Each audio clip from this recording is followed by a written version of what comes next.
本当？見えないでしょ？どこにいるのかな？全然見えないよ。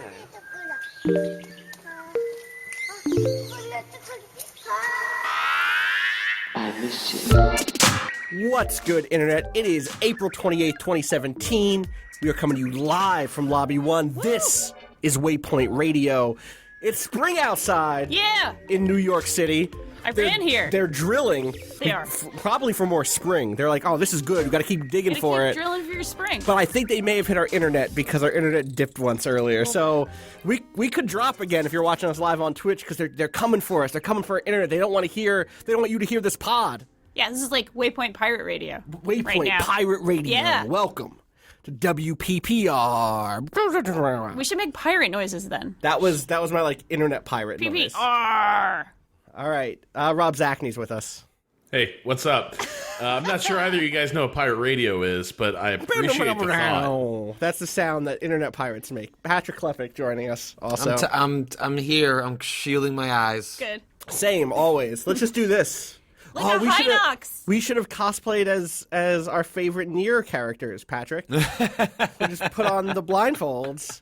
We have a Nier spoiler cast coming to you this weekend, tomorrow. Our special guest, I'll say now, I think people figured it out, is Alex Navarro from Giant Bomb. And then the pun queen herself. I'm the pun queen myself.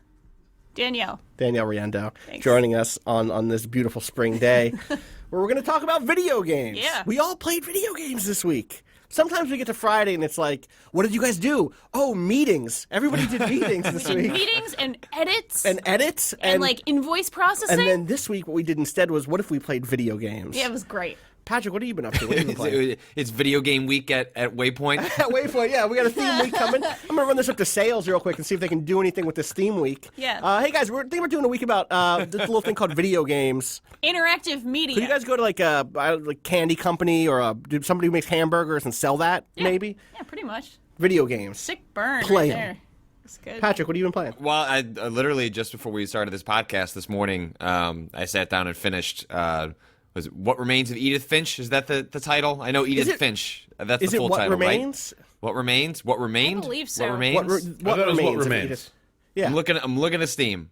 What Remains of Edith Finch? That is correct. No question mark. Just a sentence. This Right. is what remains. You're right. I guess it Not could be like interpreted what both remains. ways. Sure. In my mind, when I was playing it, I was thinking it was called The Remains of Edith Finch, which is a different. So It's a darker game, yeah, it's maybe. more. Well, it's a fairly morbid game to begin with, although that title would imply that title would have Body still parts been everywhere. Yeah. totally Probably accurate. Yeah. So we talked about this game right after PAX East because I played it there at the Annapurna booth. Annapurna is the publisher. It seems like they're publishing a bunch of cool stuff right now. And so I gave the setup there, but I'll give a really brief one because I also played it this week.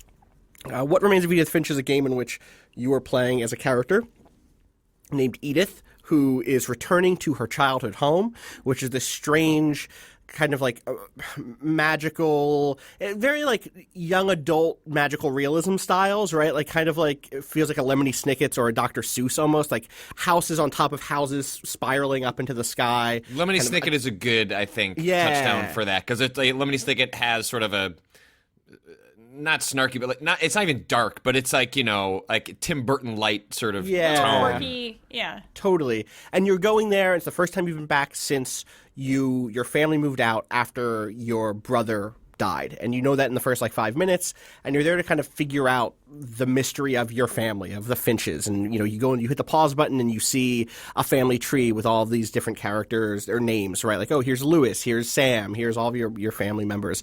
And the game is an anthology, basically, in which you explore the house and then find something in throughout all the rooms of the house that communicate to you through an interactive experience what happened with the characters, who they were, and then how they died. That's like the very bare bones pitch. Yeah, there's like a family curse, it's pitched that way as like if you're a Finch, then you live until you die in a way that is a little different than What a crazy the process family. of most other people. Yeah, Gotcha. You live until you die. You know what I'm saying? You live until you die. So the big question I think that I have about this game is, so it's a story, huh? Well, there's a story in this video game. It's a charged question this week. I know. Danielle, what are you getting at?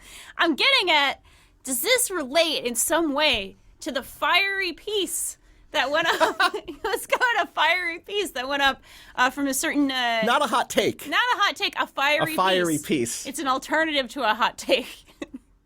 And one of Ian Bogost wrote about story in games and how it often falls short, and then took a poop on young adult literature, which he also referenced in there. Well, so. he I didn't even mean to do that. That wasn't even an intentional connection at that time. I do.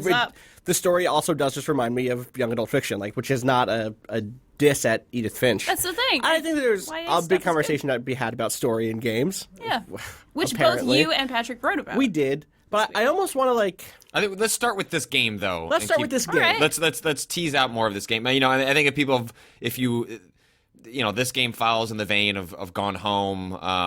It's a walking simulator to use a not even a pejorative at this point. Like, it's been owned enough that it just you kind of know what you're in for with one of these types of games. It's like light interactions. Although I'd argue this game goes out of its way to.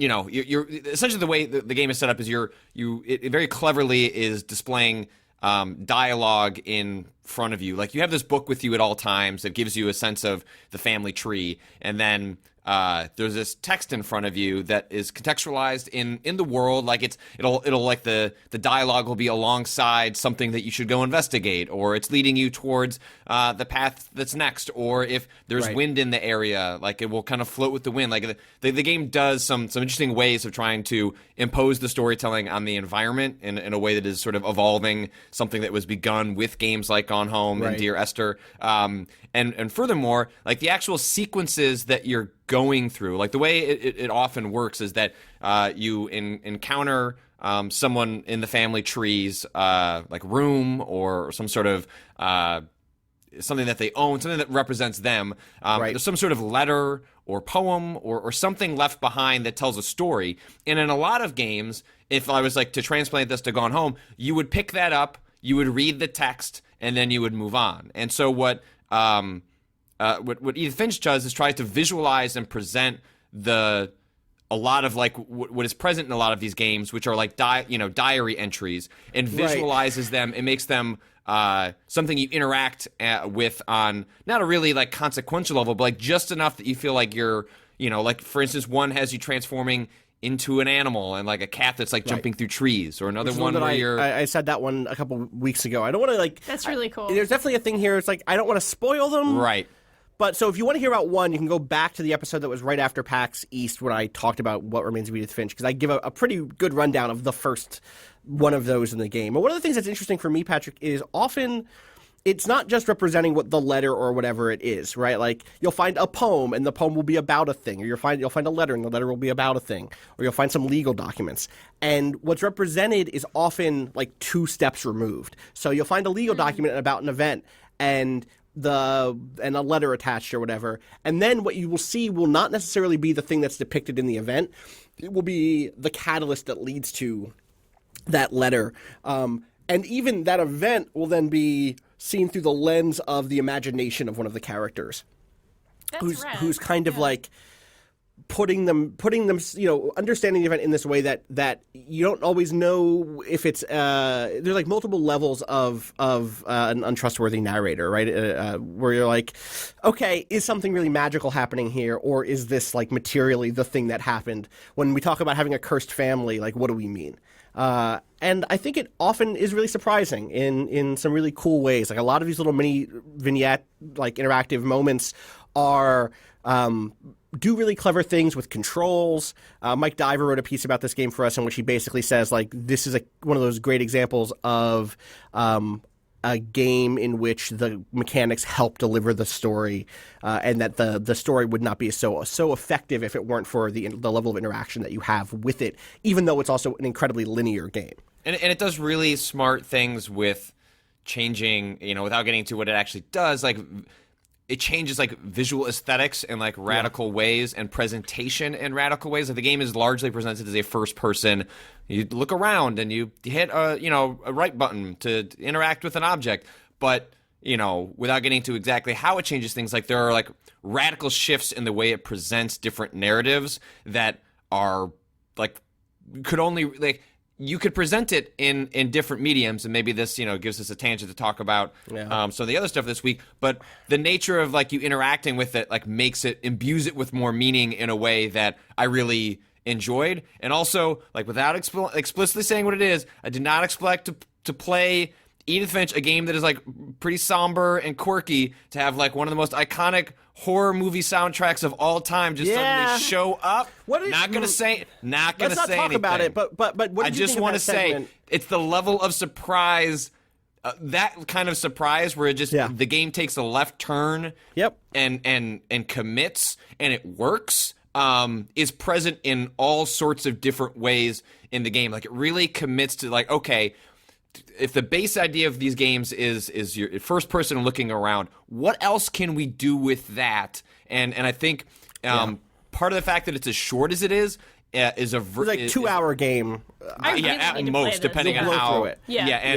But it takes that movie length 2-hour burden and says, okay, let's do something a little bit more than what's done in the past, and really takes visual storytelling seriously and tries to be inventive with it in a way that some are more successful than others. But taken as a whole, all those vignettes, I appreciated how striking and like different each of them were, and how much they tried to take that individual story and give it a visual metaphor or visual interpretation that aided. Like, if you just read it, it might still have been powerful and interesting, but it was a lot more powerful and interesting through the visual storytelling and aids. I am like so torn on this game because I think everything you're saying is, I think I agree with most of what you're saying here, which is that like it uses the mechanics of it uses interaction, the sort of interaction that happens inside of games, to great effect or to clever effect. Mm-hmm. But I rarely felt punched.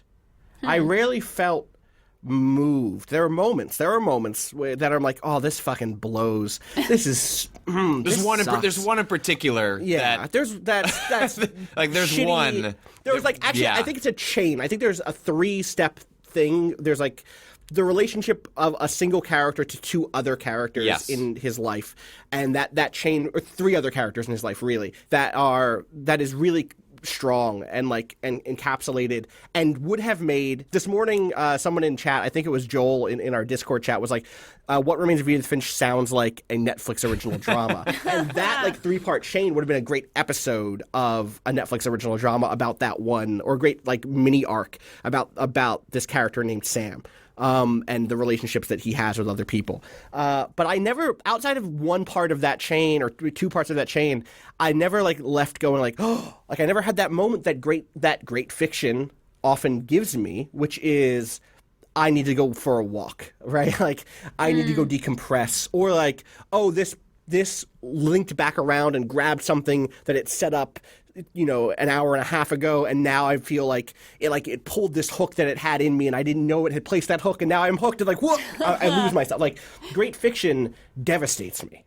Even when it's beautiful and optimistic, it like changes a day for me. It changes a week for me. Like, I'll everything about my life like shifts when I hit a piece of incredible fiction. And so the thing that is kind of killing me about what Remains with Edith Finch is, I think it's an incredible piece of craft work. I think it's an incredible piece of artwork. I think it's like well done, but it never left me like that. And especially I think that it has a kind of a pacing issue in the final third, which I don't want to really get into, in which I thought there was not even more answers or something like that. I don't want to get into specifics here, but that it didn't stick its landing in a way that the sort of material, the sort of artistic works that it kind of reflects, or that it aspires to be in place with, the best versions of those things do stick their landings in a way that like I would have come in here today like bubbling to talk about this game, like I can't talk about the ending, but I need to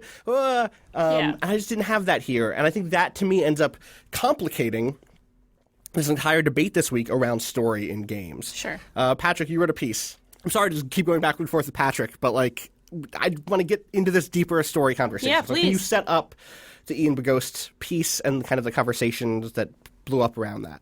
Yeah, he published a piece on Monday in the Atlantic with the. I mean, I'm not sure even how many people read the story as much as just saw the the headline, as is the case with many things on the internet. But the headline was that video games don't need stories, and uses What Remains of Edith Finch to essentially argue that games are chasing, a traditional Hollywood-style form of storytelling that is undercuts what games are best at, or the forms of storytelling that games can be best at. And this set off a whole chain of a lot of anxious narrative game designers on Twitter. Yep.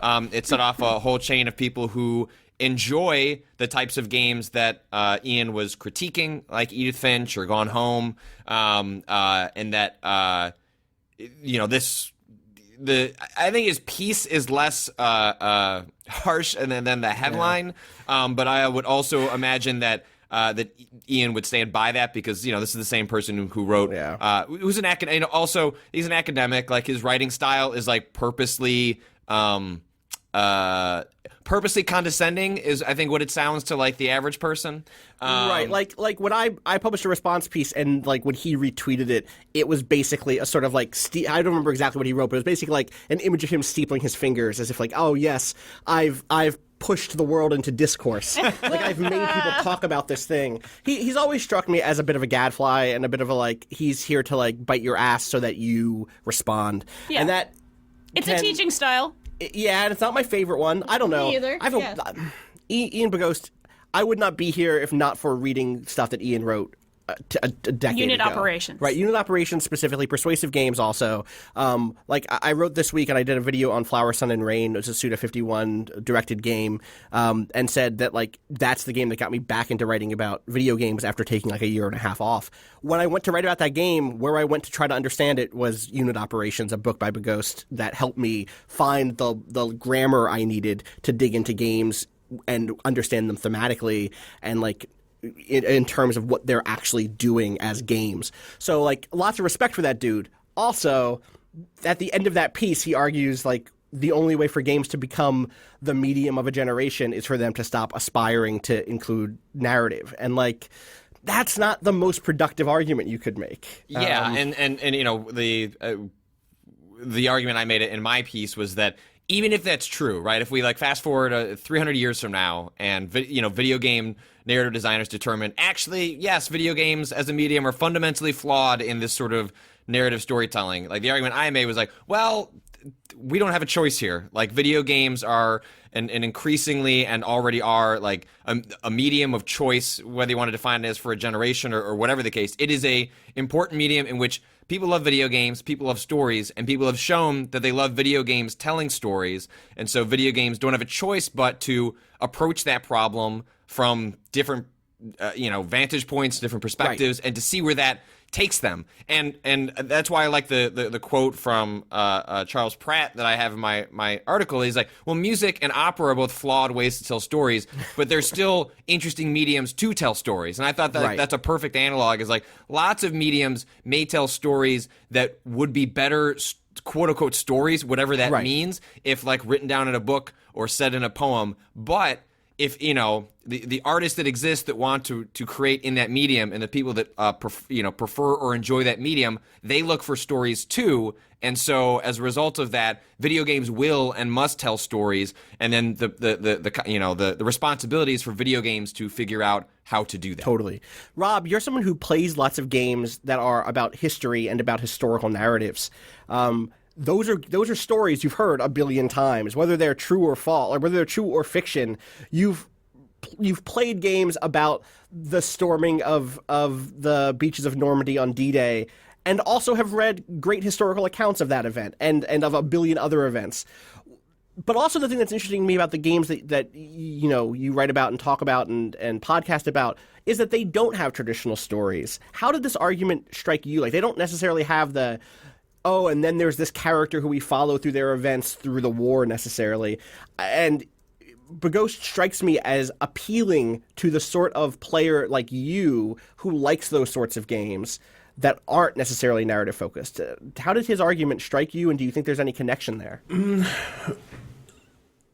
So let me tackle like just how it struck me first, and sort of the motivations that go into playing some of these like history simulators, I guess we could call them.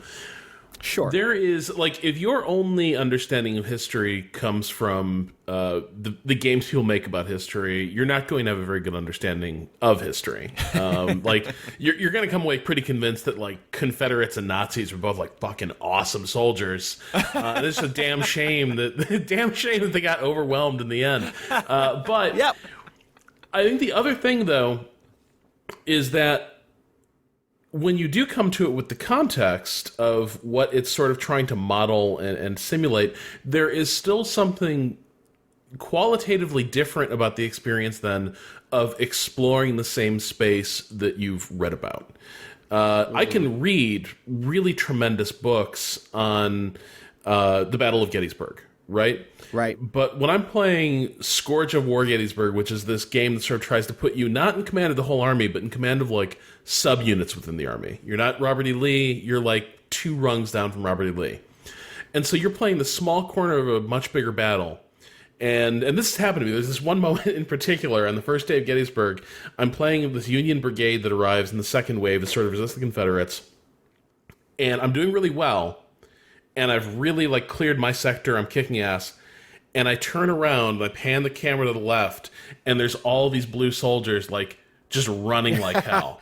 And then I turn the camera to the right, and there was a Union army to my right there a second ago, and now they're just gone. And there's, like, Confederates coming down the road. That isn't an experience you're really going to get from reading a book, but it's a fundamental one to what it was like to sort of, like, command in those, to what it was like to be on those battlefields, right? Where there is not, like, to unpack that a little bit, like, for a commander at that time, you didn't have a total understanding of what was happening at the more zoomed out level of the war. Like, you didn't know, you knew the units you were commanding. You didn't know what was happening a mile away. A mile's a far distance away, and there's no radio communication. You knew what you saw, and let alone anything more advanced than that. Right. Yeah. Yeah.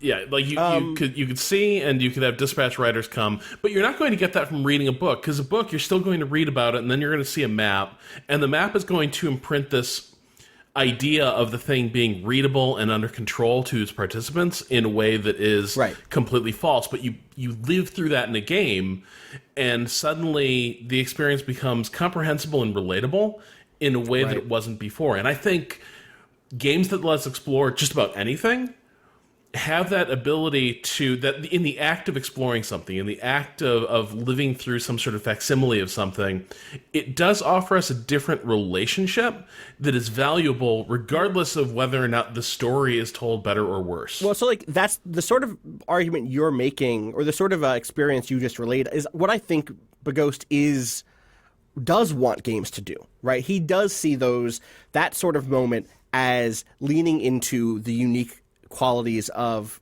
gameplay, of the kind of argument he puts together in this piece is that what games do is they take apart things and put them back together. Games are acts of reconfiguration. Like, that's not a new concept inside of the field of game studies. Is like, oh, what games do is that they reconfigure things. Everything's about configuration. Everything's from your interaction with a controller to, like, leveling up in a class in an RPG. Or taking systems out of the context of a wider world so they're actually understandable. Totally, right. And so, like, I guess I want to make sure that to people who are listening who haven't read these pieces, we're not misrepresenting his position. He doesn't think that, like, people who tell emergent stories in games are bad, or that, like, all games should be like red and blue pieces on a board. You know what I mean? Like, I think he does want there to be experiential storytelling, exactly, but doesn't want the sort of Edith Finch linear narratives, beginning, middle, and end, that come out of a sort of aspiration to be like film or literature or something like that. He even acknowledges in the piece that Edith Finch is like an excellent version of these types of games. Like, he's like, this is a really well done version of this.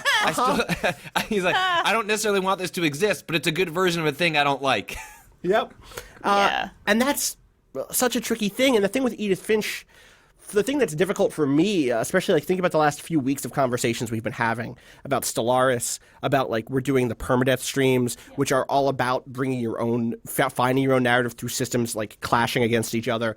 It would have been so easy or better. It would have been so much better for me and like this position that I have, which is, we didn't really get into what I wrote, which was basically like very similar to the Charles Pratt thing, which is like, no, people are going to tell stories. Sorry, bud. People are going to tell stories. That's the reality of it. The reality of it is people tell stories. There's not, people are going to tell stories. They're going to do it.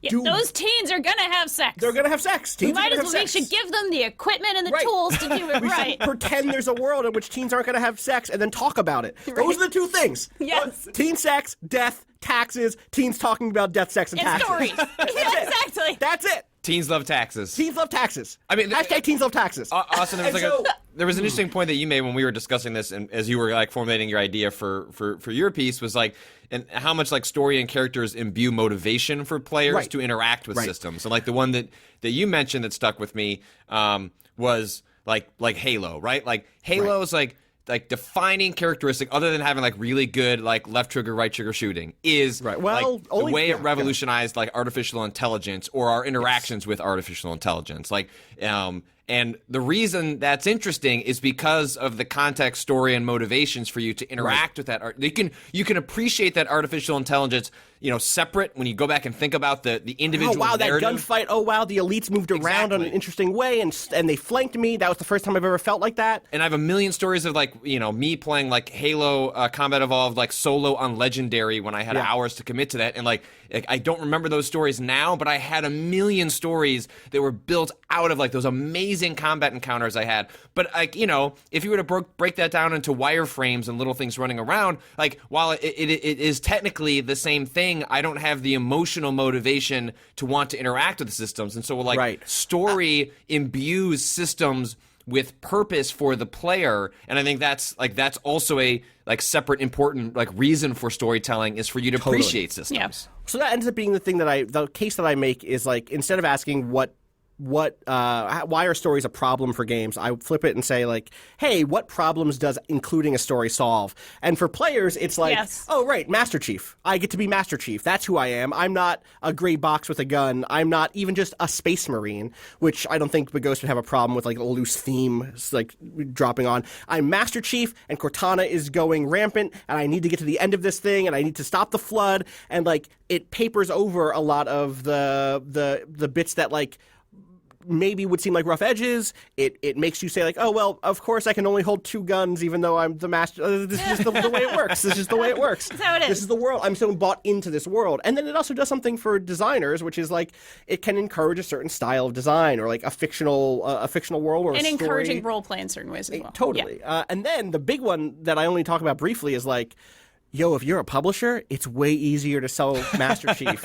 Way easier than like a soldier, right? Or like wireframe arm gun. Totally, but even that's just, all it just is. Wireframe arm gun shoots. Right. Other wireframes. But even look at like Medal of Honor when they tried to do that re-release where it was all about what was their like tier 1 operatives or whatever. That was real good. Right, like guy with a huge beard. Like that's them looking for story so that they can sell their fucking game. Because otherwise it's just another game where you shoot brown folk. And like they needed to differentiate a little bit, just a little bit. And so we need characters. We need a story about a guy who's going to pray at a... That was actually Call of Duty, wasn't it? Was press square to give. But those things exist for lots of reasons, because people want to tell stories, because companies know that there's an audience who will buy stories and who are used to consuming media that has narrative in it.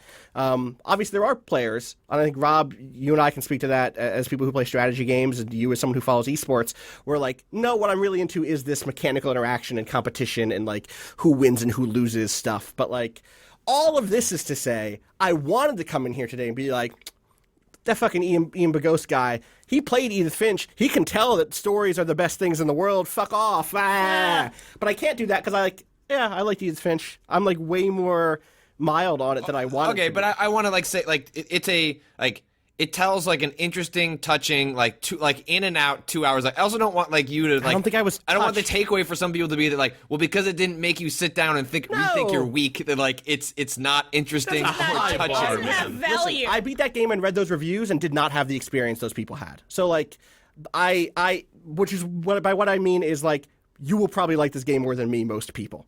Most people will probably like this game more than me, but it did underscore this strange like tension for me, which is I want to be the rah-rah story guy. I want to be the person who is like, and I am the person. Do keep telling stories in games. We're going to get better at it. We're going to continue to find new tools. We're going to continue to find new grammars. We're going to tell incredible stories that do make me retreat into myself.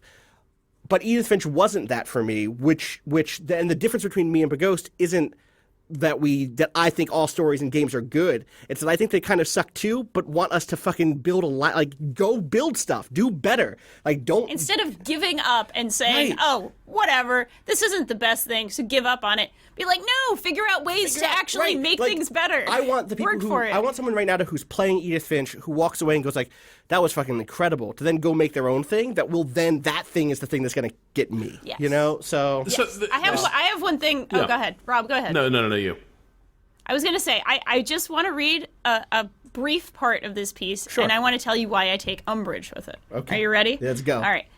He's talking about Gone Home. He's talking about basically what it did. Feats, but relative ones. Writing about Gone Home upon its release, I called it the video game equivalent of young adult fiction. Hardly anything to be ashamed of, but maybe nothing to praise either. If the ultimate bar for meaning in games is set at teen fare, then perhaps they will remain stuck in a perpetual adolescence, even if they escape the stereotypical dude bro's basement.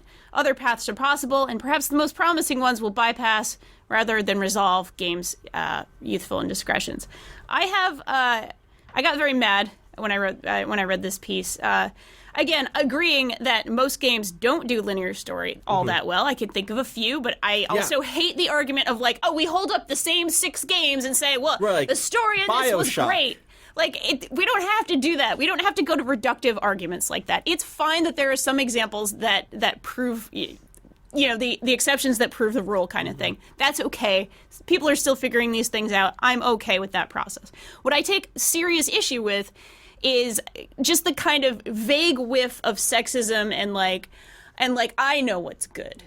Kind of like looking down on young adult fiction. Right. I just have a problem with. Well, then the thing young adult fiction is, I'll just briefly finish this thought. But young adult fiction has become very much sort of code for stories about girls and women. And that young women read. Right. And the things that young women are concerned about are stupid and crappy and childish. Like this idea, this attitude. And it's also an attitude that doesn't reflect the reality, which is that 55% of people who buy young adult fiction are adults. Right. That is the truth. That is the market for young adult fiction is mostly adults, actually. And not young, that's the longer version of the genre. Yeah, young adult fiction, open parentheses, mostly for adults. mostly for adults. And the thing for me that bugs me, and I throw away line in the piece about this, which is like, most people, I bet that if Ian Bogost was at a dinner with someone who wrote young adult fiction, they would have a great conversation. Sure. He's someone who comes out of a literature program. Like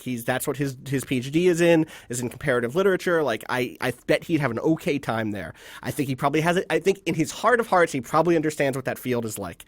But the people who read him, and I say the people meaning me 10 years ago, will not get that whole bit of a little extra nuance. What they'll hear is, fuck young adult fiction. Yes. I aspire to something greater. I'm going to tell the first true great American video game novel. Moby Dick is the greatest novel ever written. I don't know why you try doing anything else. And that general sort attitude. of, I don't know. I do my best to be deeply aware of our role as a platform that reaches lots of people and encourage us to go hard on things that are worth going hard on and really hit them when it's time to be angry about it. I was pissed about We Are Chicago this year, and I think it's right to be pissed about that game.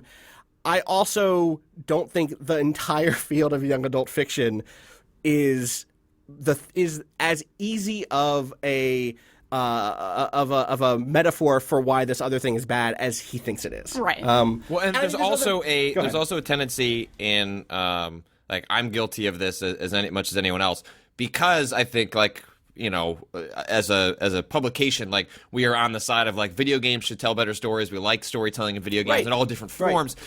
There's also a tendency. Gone Home was not a victim. It benefited from this. Edith Finch will benefit from this. There is a tendency to hyperbolize and overly praise and turn a critical eye away from games that attempt to engage in more what feels like a more adult, mature style of storytelling that is beyond just Space Marine things, because we have not encountered it before. So even as critics, we don't have the language to even critique it because we're blinded by the fact that this game tried to do this, right? So Gone Home is a game that is universally praised, and I liked it a lot too. But the fact that it tells a story about like the discovery of a young queer woman's sexuality, and it's a first person mature storytelling, like means most people don't want to critique that game with a 10-foot pole. And so like part of what's useful about what Bogost does here is like, yes, he pokes the hornet's nest, but I think it forced, like, by us writing those stories, by us having this conversation, by us doing this podcast, like it shores up like designers, critics' own arguments for like, why is this worthwhile? Like, what aren't these things doing right? Like, what could they be doing better?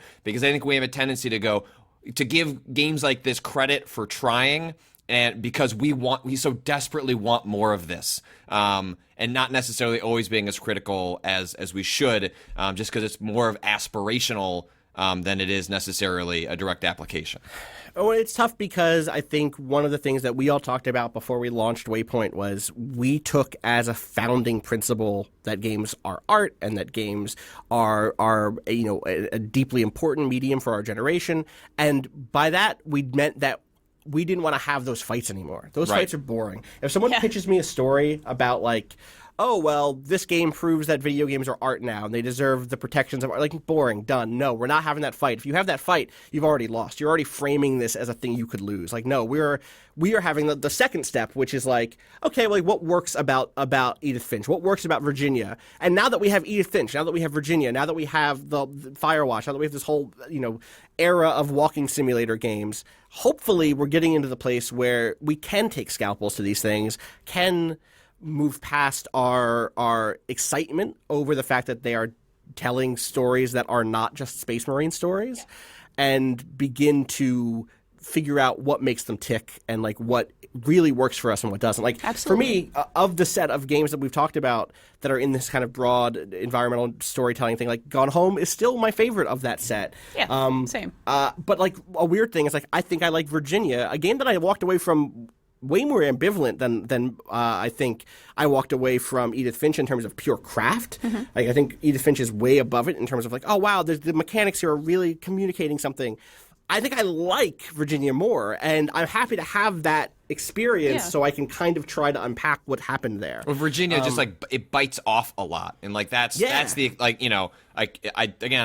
think a lot of people are going to like Edith Finch. I liked Edith Finch a lot, but also in a lot of ways it's like it's a little safer, and that's not meant to be a pejorative as much as like Virginia just bites off a lot narratively, and I think it fucks it up in the end. But like I'm so glad that we're at a point where we're getting a diversity of approaches, so that you have some games that say, okay, we're just going to go for it, and maybe it's a miss, but they went for it in a way that's exciting, because we're getting enough of these types of games that there's a space for games to try and be that ambitious and maybe misstep, but at least they want to step in one direction. Right. Stories. Video games. Stories. Young adult fiction. Yeah, YA. It is, I think, a really... It's a worthwhile debate to have, I think. Not debate. This isn't a debate. It's a worthwhile discussion to have. The thing that fucking sucks is it's like the 8th time this debate has happened. I know. I've been in it twice. I meant on our podcast, but yes. I know. No. Oh, yeah, we're not. Yeah. I think we're all basically of the same mind, even if all of our tastes are a little different. Yeah. I don't know. It's a weird thing to see it crop up again. It is disheartening sometimes. And I know, like, everyone in this podcast has been in this game a long time, from various angles, whether from pure journalism, from freelance review stuff, from academia, and these debates just keep happening. And I think part of what drives them forward is that every person in them tends to have a different understanding of what the status quo is. So, like, Rob, you are in the niche of the niche of the niche in terms of war games for the mainstream. I could expect someone who lives your situation to feel like everyone just cares about these, like, about dragons. Everyone just cares about sci-fi shit. Everyone just cares about linear stories and space marines and teen angst, and all of that goes over there, and I'm interested in resource counters. Do you ever feel like that? And could you ever imagine writing that screed that is like, the status quo doesn't have a place for what I think is good? Years ago, I could imagine myself writing that screed. Years ago, I think it would have been really easy for me when I first figured out how Europa Universalis 3 worked, and I just got super high and cranked up on that.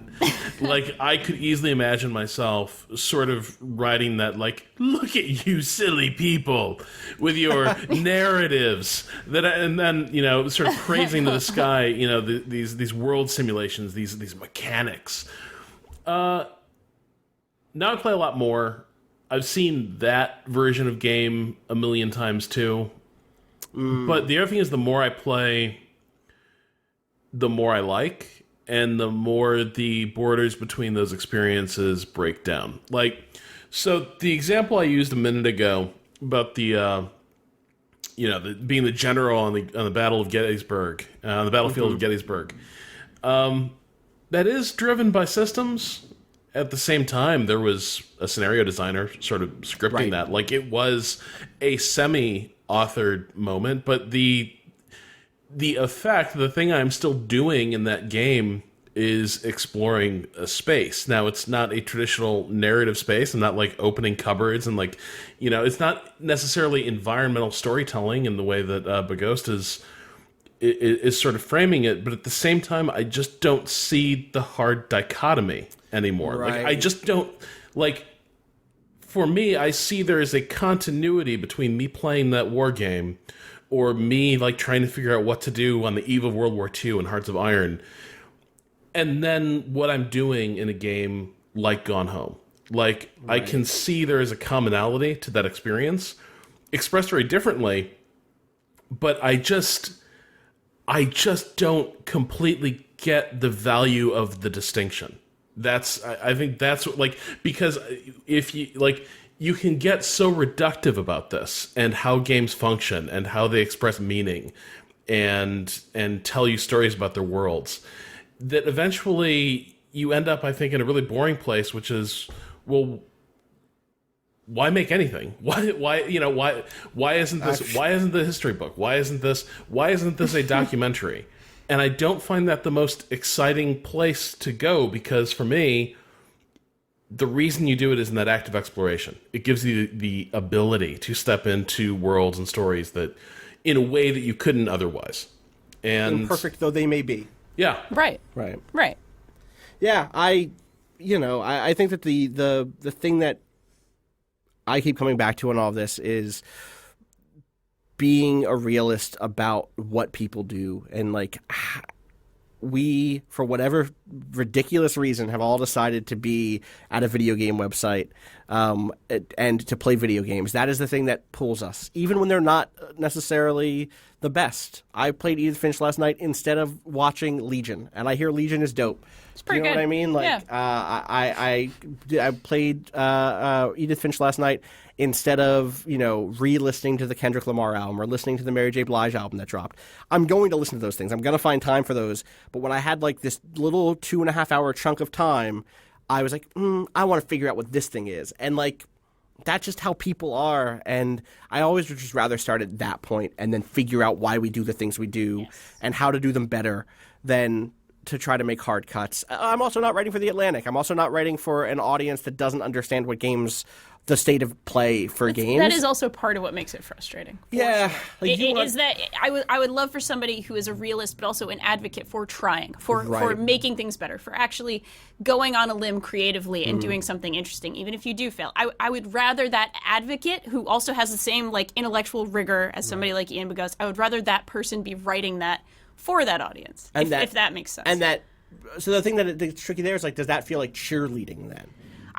Well, that's why I said also a realist, fine. Somebody who can say hey, you know what, a lot of this really does suck in a lot of ways, right? And maybe who also says, who doesn't necessarily make the young adult fiction comparison, right? And who's not just dumping on something, the fiction comparison, which is most books also suck. Exactly. Exactly. Most Thank you. stories are bad. It's they're not really hard to do any of this right in any medium. Totally. And that's fine that most stuff sucks. That doesn't mean the world is going to come to an end. Right. It's definitely a process of finding creative, intelligent people who can work in whatever medium it is that they choose to make their work in, and that is worth something. That is valuable, and I'd rather see the value in that, and I'd rather see somebody who advocates for changing and trying than just throw the table. Throw it out. That's my take. Anyway. Rob, can I make a hard pivot? Please do. I'm gonna do. I was gonna try to find a segue here, but then I realized, who doesn't do fucking segues? Vikings. They kick the door down. They demand. They segues. demand what they are. I want to raid. I want to raid right now. No segue, Erickson. I'm here to burn this place down and get stories about Vikings. Tell me about Expeditions Vikings. I don't understand why a game about Viking expeditions even has to tell a story, to be honest. No. So, Expeditions Vikings is a follow-up to Expeditions Conquistador, a very cool tactics RPG that I did not play, but Troy Goodfellow, my colleague on 3 Moves Ahead, said, you definitely need to play this. We need to do a show on that. And I was like, we definitely will. Anyway, point is, here's Expeditions Vikings. And so far, it's pretty cool. My play session this morning was cut short by a hard crash, which was not great. Very dramatic point. Bad. But the cool thing that's going on here is that it is very much it is a squad tactics RPG, a little bit XCOM, a little bit Baldur's Gate. But it's about you as a young Viking Thane taking over from your disastrously unsuccessful father. And right from the first, it's about shoring up these clan relationships within the family and with neighboring clans and trying to figure out, what does leadership mean to you, right? Are you going to sort of fit the classic mold of, I'm the Thane, I'm the leader because I can kick all your asses, basically? Are you going to make the case for yourself that you should be Thane because you're the only person here with the strategic vision, necessary to sort of lead the clan back to glory? And so it's kind of a cool thing where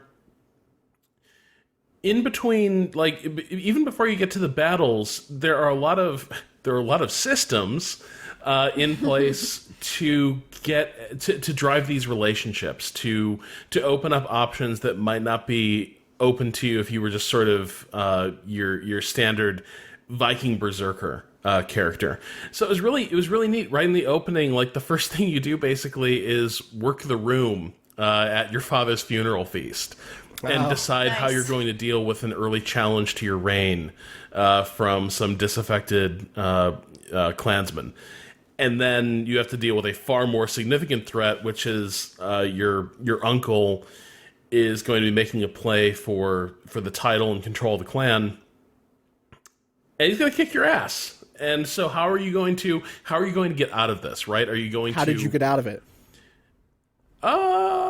So I maybe was less honorable than I could have been. I see. Okay, so here's the thing. Before you do anything, you create your character, and a lot of this game is going to be driven by combat, but there's also a lot of conversation and adventuring that happens outside of combat. So there's a story on top of all of the systems. Yeah, scripted. Linear. Yeah, very very traditional RPG in some ways. And I went all in on perception and sense. And perception in this one is basically, it makes you good with ranged weapons and also lets you spot traps. And sense, I think, was very much about diplomacy and talking to people and being empathetic. I didn't really do much with endurance. I might have every time I wanted a few more points in an attribute, I was maybe I could be a little bit less, a little less enduring. And my description kept getting less impressive. Where it was you are a young and strong Viking, keen and ready to step up into his father's role. By the end, it was you're very smart, wise Viking. Everyone says you're really smart. Your health's a little frail. We're a little concerned. but you'll be fine. You got it up here, son. You know the inside of a Viking cabin better than anybody. Yeah, yeah, exactly. You know all of the great stories, all of the songs. All the songs. It's your big song person. You know them all. I mean, all your great Viking stories are about the guy who was too sick to leave his ship. That's why he was always on the ship, right? Like you sail the seas and you stay on the boat. Ship. Right. Anyway, so basically what I did was I spent the night before laying a bunch of traps and having my uncle lightly poisoned, so that he'd be sick for the brawl, and then I laid a trap. And right when I was about to sort of deliver the coup de grace and I think win the fight, the game hard crashed desktop. So gonna have to do it all again.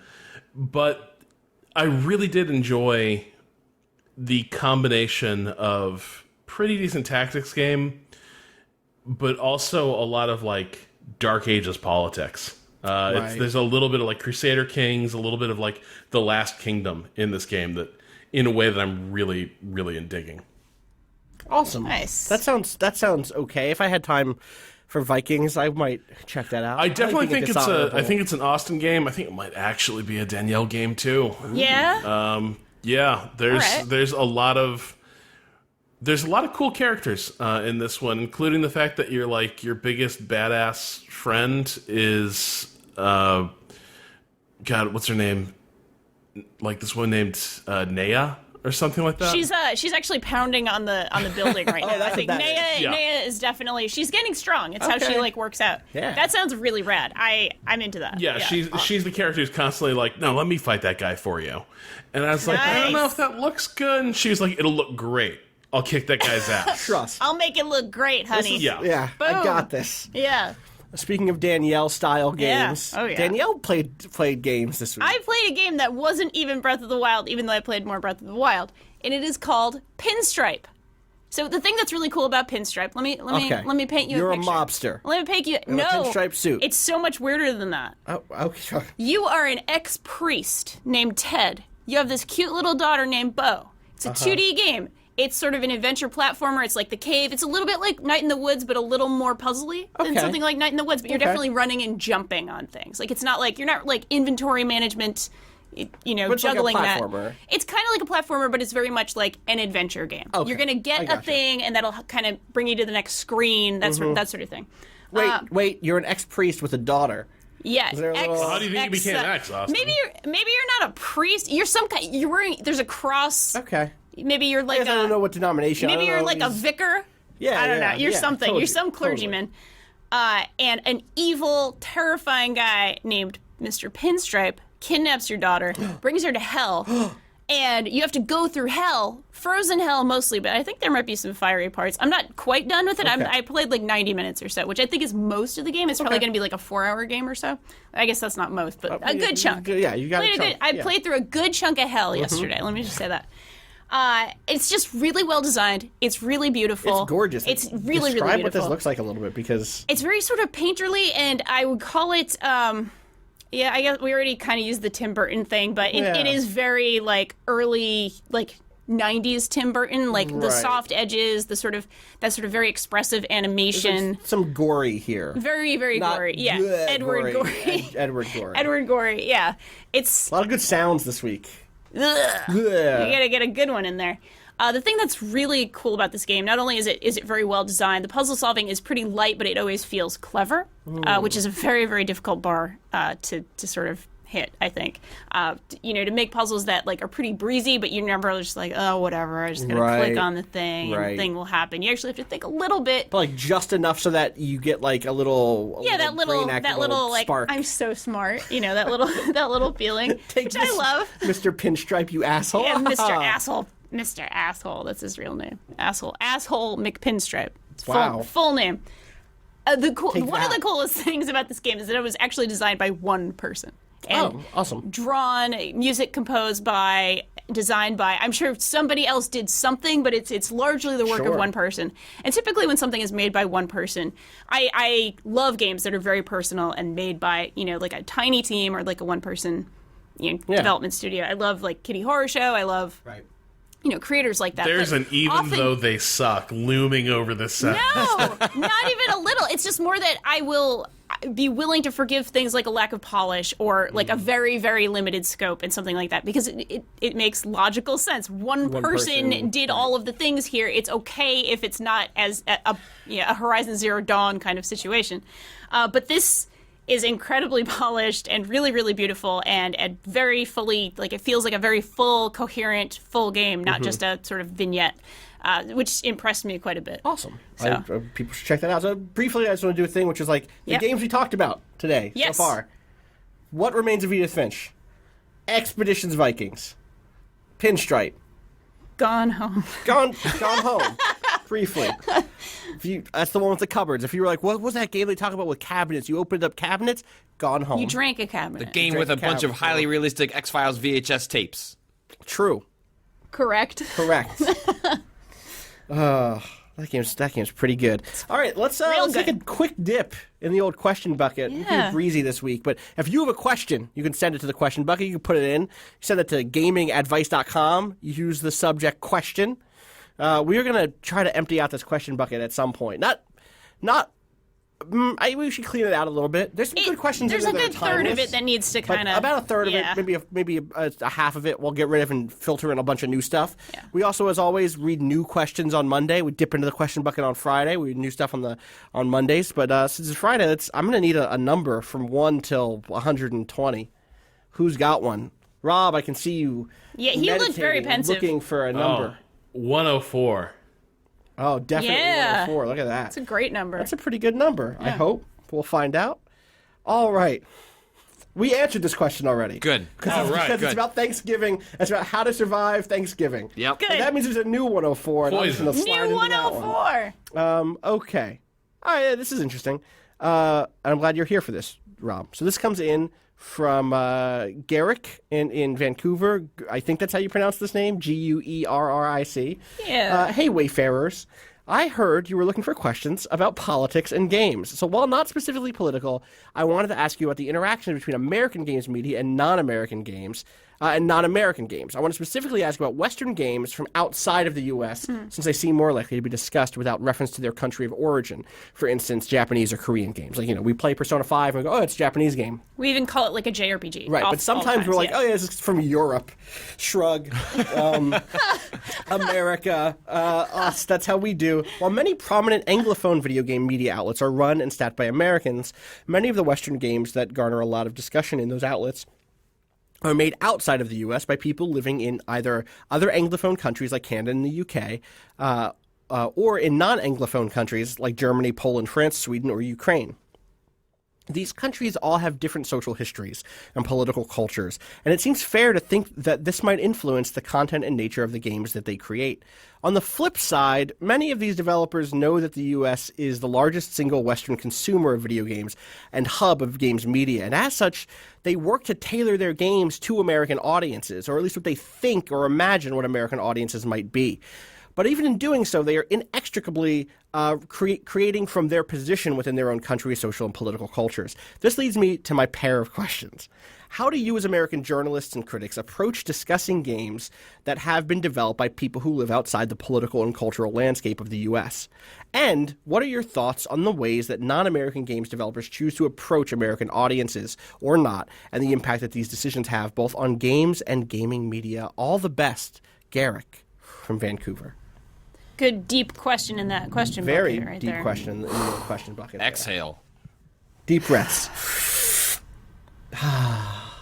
Well, first thing I'll say is just it is important, I think, to consider that context, of course. Yeah. We do a little bit, I feel like, when we talk about Witcher 3, we're always talking about, like, this game is from Polish developed, CD Projekt Red, that kind of thing, and it can't be ignored, absolutely. Like, it's important to consider where any creator is coming from, not just physically, obviously, but what all that goes into. I do think, and this might be a gross generalization, and boy, good things always follow statements like this might be a gross generalization. Please proceed, Rob. Please proceed. This ain't, so anyway, I think...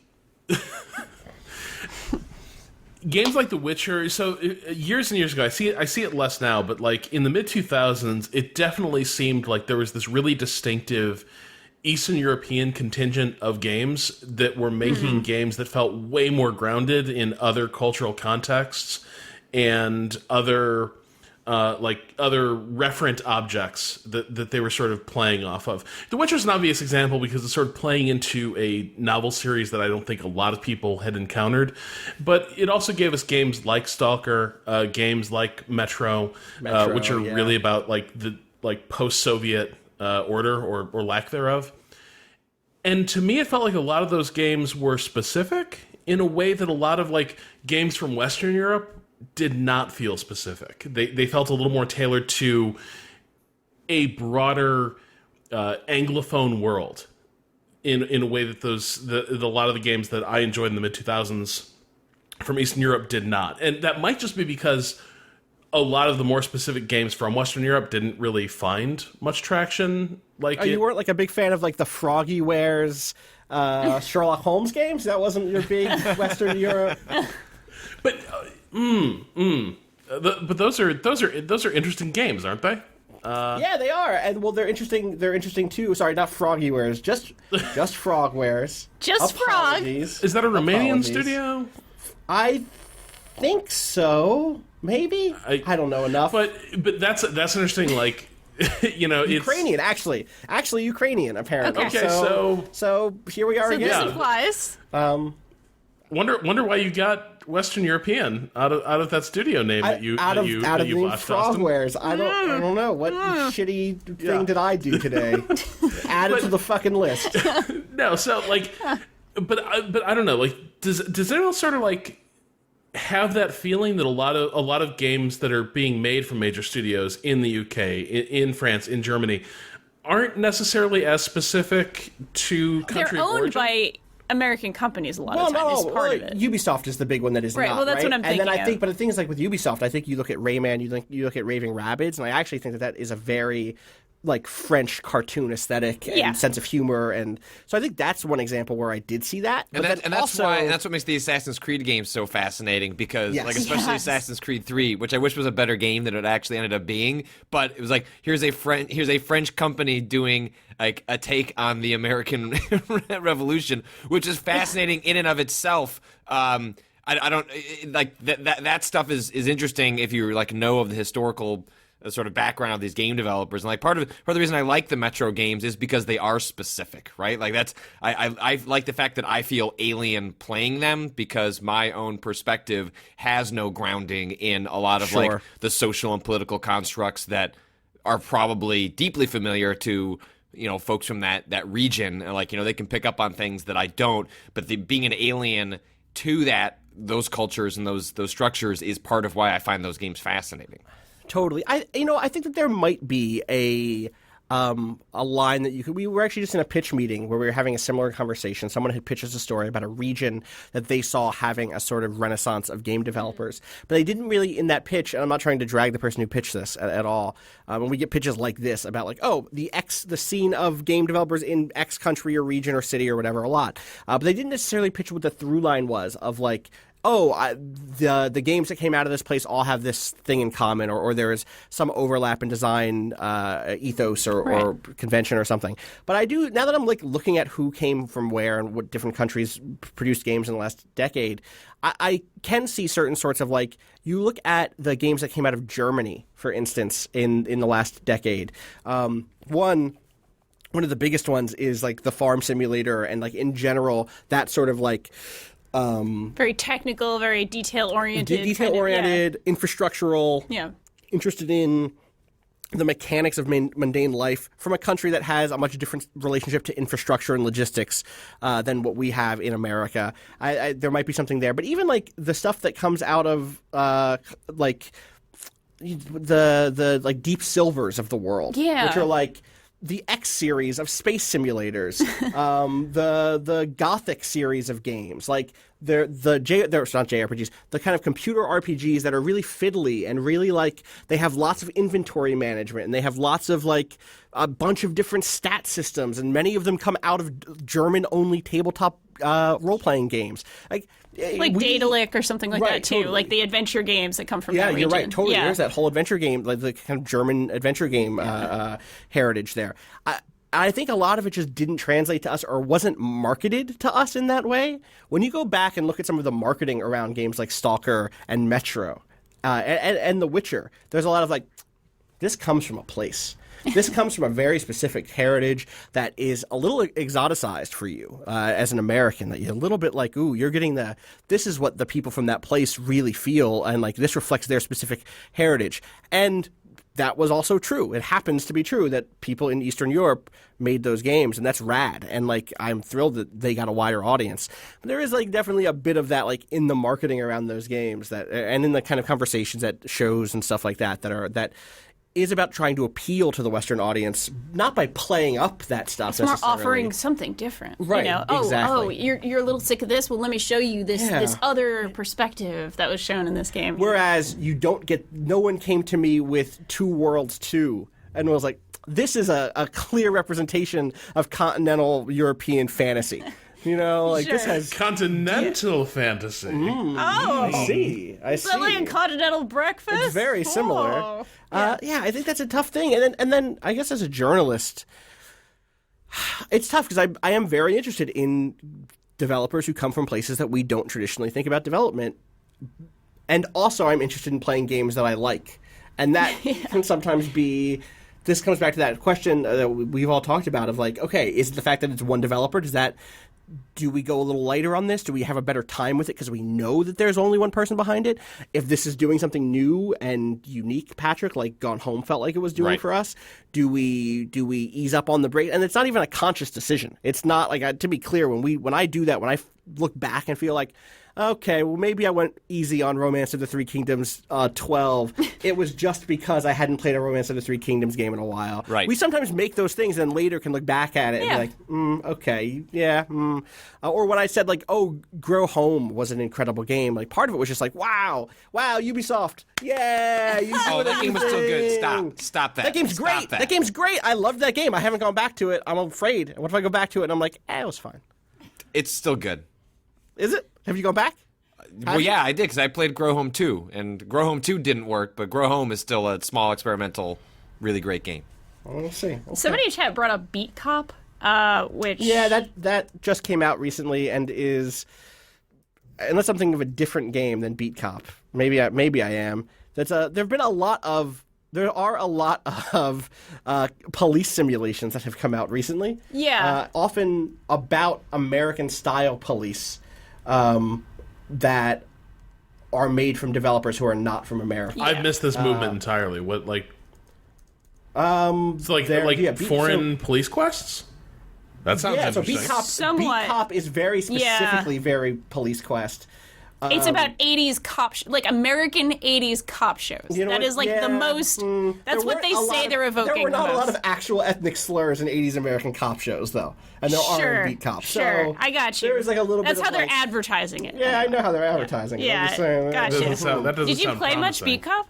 No, I've just watched some of it. Okay, gotcha. But like that is definitely an interesting thing too for me. Is like when a developer from outside of the States wants to appeal to that audience and then develops a game with that in mind and like tries to have American references. That does happen with international all around the world, and sometimes it's just because they like it. Like I think about Deadly Premonition as being a love letter to a certain type of American media. Sure. And like, yeah, that's okay. That's a vision of America. Sure. Like, yeah. You know it is. Mm-hmm. Any other thoughts on this as someone who covers, games from Europe, Rob? What question shall we fly to next? I'm just gonna keep channeling Continental Breakfast. Oh, you cut out. He's like, sorry. What? He's like, let's take the next question. That was his. That's what he said. That's fair. That's There's fair. 150 of these things. We gotta do right by our listeners. It's 150 of these, and also it's 1:40 p.m. and I have to eat lunch between now and my 2 p.m. meeting. Yeah, we've gone over an hour. We should probably. We've gone. This has been a long one, so I feel like we covered a lot of good ground. We covered a lot of ground in general. It's hot in here. It is a little hot. The spring spring has snuck into summer into this room. It's going to be 80 today. I hope whoever that is drilling into the ground doesn't strike summer too It was quick. Nadra or Neha. Neha? I don't Sorry. know what the Viking's name is. I probably got it wrong. Look, Listen, some of my best friends are Vikings. I agree. Them all, I swear. Some are your best friends. I understand. That's going to do it for us this week. I have been Austin Walker, your host and MC of Waypoint Radio. You can find me on Twitter at Austin_Walker. Rob, where can people find you? You can find me on Twitter.com at Rob Zachney. Oh. Patrick, what about you? You can find me at Patrick Klepek. Danielle Riendo. Danielle R.I. on Twitter.com. You can find everything we do at waypoint.vice.com, on Twitter at twitter.com/waypoint, on Facebook at facebook.com/waypointvice. We did a stream the other day with Weird Twitter's own Leon. Leyawn. You might know him as the Twitter person who makes dope music. Can we see those? And also is a cute little fat bird on Twitter. Okay. And we debuted a song of his over on our Facebook, so go check that out. We're also going to do a full debut of his new album of music / it's like an OST for a fictional SNES game. Yeah, a fictional game about birds. Featuring the characters behind us if you're watching the stream. Those people. On Sunday, I think. So look for that. What else do we have going on? I think that we might do a stream later. Might be doing some streaming today.